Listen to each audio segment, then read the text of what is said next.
حضرت انس بن مالک رضی اللہ تعالیٰ عنہ فرماتے ہیں ایک صحابی اپنا گھر بنا رہے تھے اور چھتوں تک پہنچ گیا تھا، گھر دیواریں بلند ہو گئی، تو میں ان کے قریب سے گزرا، میں مسجد میں نماز کے بعد بیٹھ گیا سرکار کی عالی مرتبت بارگاہ میں، اور وہ آ گئے تھے نماز کے فوراً بعد۔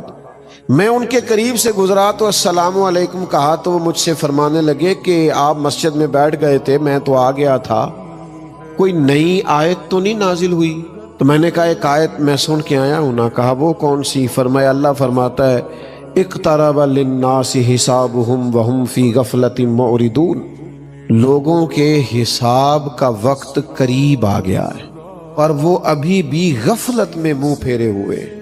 فرماتے میں نے انہیں آیت سنائی اور میں آگے گزر گیا، مجھے پیچھے سے کچھ گرنے کی آواز آئی، میں نے پلٹ کے دیکھا تو وہ دیوار سے چھلانگ لگا کے نیچے آ گئے تھے۔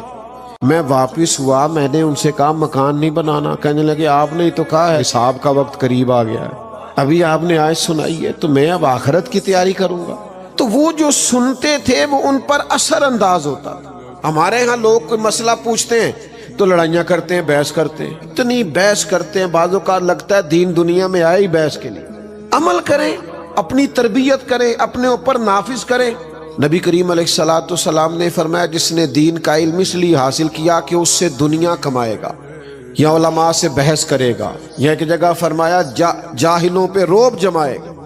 جس نے دین کا علم دنیا کے لیے حاصل کیا، فرمایا اس بندے کو اللہ جنت کی خوشبو بھی عطا نہیں کرے گا۔ یہ تو آپ کو عمل کے لیے حاصل کرنا چاہیے اور آپ کے اندر خاص طلب ہونی چاہیے۔ یہ واعظ و نصیحت سننا، جمعہ پڑھنا، بیان سننا، اس کے لیے خاص طلب اور ذوق طبیعت میں مچلنا چاہیے۔